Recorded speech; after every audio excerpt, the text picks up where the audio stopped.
I want to get to Alan Greenspan because I played some of his interview yesterday from, I think it was CNN, because he's promoting his book. Now, we did invite him. We did hear back from his publicist because we invited him to come on the show. And the publicist responded and thanked us for our interest, but they just said he was too busy. He had too many other interviews that were scheduled, and so he couldn't fit it in. Now, I don't know how many other interviews Alan Greenspan did, but he did do one, at least, that I saw on the Larry Kudlow show last night. By the way, I'm scheduled to be on that show on Wednesday night, so I'll be able to talk about the Fed announcement, what the Fed says on that show. So you can tune in that at 7 o'clock on CNBC. But Greenspan was on last night. Now, I don't know if he was on any shows earlier because I didn't hear him on anything, but he might have done a local radio show somewhere.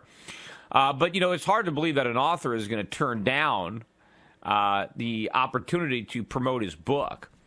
But I'm sure that they have a reason for not being on the Peter Schiff show, but it's not that they're too busy and just don't have the time. But as I said, since I can't have Alan Greenspan on my show, I can at least comment on the things that he says on other people's show. And this one is Larry Kudlow. And I wish Larry Kudlow, and I guess it's not in his nature, had been a little tougher on Alan Greenspan. I guess he's so in awe of him that he can't criticize him, even though he's obviously lying through his teeth. So, I wouldn't be able to bite my tongue and treat him the way Larry Kudlow does. So that's, again, why he wants to be on that Kudlow show. Although the reality is, if you look at the audience for the Kudlow show versus the audience for my show, probably more people listen to my radio show than watch Kudlow's show on CNBC. So there's potentially more books that he could sell on my show if he did a good job. But anyway, let me go, and I'm gonna start playing this sound. I got 3 clips. So and this is these clips are all after Kudlow basically says to Greenspan, there are some people that are critical. I know this sounds a little crazy, but some people have actually criticized your tenure at the Fed. They say that, maybe you're responsible for the housing bubble. After all, it happened on your watch. It was inflated while you were the Fed chairman. So maybe it had something to do with your artificially low interest rates. And, of course, Alan Greenspan says, absolutely not. Has nothing to do with it. Not even close. My policy is, he just kind of laughs it off in this smug way that he has. So here is the beginning. Here's the first in these three cuts. It's cut number 11. The book and from critics of the book. Folks say Alan Greenspan is whitewashing this. You kept interest rates too low for too long in the mid-2000s. I know this is not new criticism, but in the book you steadfastly maintain that is simply not the case. And the reason is it is simply not the case. But John Taylor from Stanford and others have done econometric work, and they've come around to the view, and, Taylor's not a crazy guy, and he's a conservative. He says, Alan Greenspan, you were a great Fed chairman for all those years until 2002 to 2005. You kept rates too low for too long, and that caused the bubble. Yeah, now first he laughs it off. He says the reason is it's simply not the case. Now, Kudlow talks about this guy that did research, John Taylor, after the fact. Look, it is, you can't even argue the point. You go back and you read the articles that I was writing on the internet. Most of them I wrote in 04, 05, 06, but I was doing stuff in 02 as well. But I was criticizing Alan Greenspan's artificially low interest rates in 2002. The whole time. And I was writing about how these artificially low interest rates were distorting the economy. They were interfering with the corrective nature of the recession, that he was inflating a housing bubble. I was writing about that bubble, talking about that bubble back in 02, 03, 04. I was writing that it was going to end in disaster, that there would be a financial crisis. So I didn't have to do a study after the fact. So there is ample evidence, because there were people, not just me, who at the time Alan Greenspan had these artificially low rates were warning about the catastrophic consequences down the line that would result from these rates. So you can't argue with it. But all he wants to do is deny that there's any link, any link whatsoever between his artificially low rates and what happened to asset prices, particularly housing prices, as a result of that cheap money. Here is where he gives his alternative explanation of what happened, that, the housing bubble had nothing to do with all the cheap money coming from the Fed. It wasn't a function of 1% interest rates, and none of that had anything to do with it. I mean, all these teaser rates and the fact that you can borrow money so cheaply to buy houses didn't factor into anybody's decision to buy houses. And the fact that low interest rates made overpriced houses temporarily affordable had nothing to do with it. Just totally coincidental. It just so happens that he brought interest rates down to 1% and left them there for years and then raised them too slowly. It's a sheer happenstance that happened to happen at the same time as a housing bubble was blowing up, right? But the two are in no way related. Just, coincidence. But anyway, he comes up with his explanation of what caused it. Get ready for this. I'm not even going to give any of it away. I'm just going to play it. It's cut number 12. If you look at this, it's not the issue of, first of all, subprime. That's almost a minor issue. The real problem is that when the Berlin Wall came down, the economic ruin behind the Iron Curtain was so debilitating and so unexpected that the third world, which is what we now call the developing world, which had been largely collectivized with Fabian socialism and regulation, switched very dramatically towards market capitalism. All right, there you have the explanation. It's the damn Berlin Wall coming down.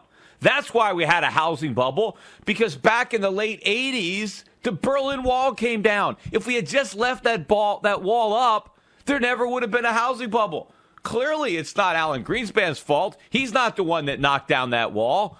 Was it Ronald Reagan who challenged Gorbachev, tear down this wall, right? And I didn't see Alan Greenspan begging for that wall to get torn down because he knew back then if they took down that Berlin Wall, well, it might inflate a housing bubble at some point down the line. That's it. The Berlin Wall. And what happened when they took the Berlin Wall down? There was a dramatic move towards free market capitalism. Too much capitalism. That's the other reason that we had a housing bubble. Too much damn capitalism. Because we knocked down that Berlin Wall and the East Germans became capitalist. So naturally, there was a housing bubble in the United States. Naturally. Just, it just one follows the other. God, it didn't matter what his monetary policy was. Once that damn wall came down and all that capitalism started to happen, well, it was a foregone conclusion. Subprime, that was nothing. That had nothing to do with it. It was that Berlin Wall. That's what happened. I mean, could you believe this stuff? I mean, how did Larry Kudlow not just laugh as, come on. How do you expect anybody to believe that this is, why go to the Berlin Wall? Why not go back further in time? Why doesn't he find some other historical event to blame it on? Why the fall of the Berlin Wall? How about just go back to World War II? Maybe that was it. Go back. Maybe it was a damn Constitution. Come up with it. Why? It makes no sense. So you might as well just go back to the dawn of time. That's what did it, right? It was that flood. It was that Noah and his flood. That's why we had the housing bubble. Or blame it on the Big Bang. If we never had the universe, if the Earth was never created, there wouldn't have been a housing bubble. But once the planets formed, it was aligned. It was in the stars. The housing bubble was just destined to happen. Here's the rest. Here's the rest of what Alan Greenspan had to say. And Kudlow, Kudlow doesn't even react to this. He just lets it just slide. Here, cut number 13. Oh, and that money flowed here? Is that what you're saying? And From the Berlin Wall to the U.S. markets. Yeah, China basically was the big mover. India has also moved. But the data show that since then, the rate of growth in the developing world is also running at twice the rate of growth of the developed world.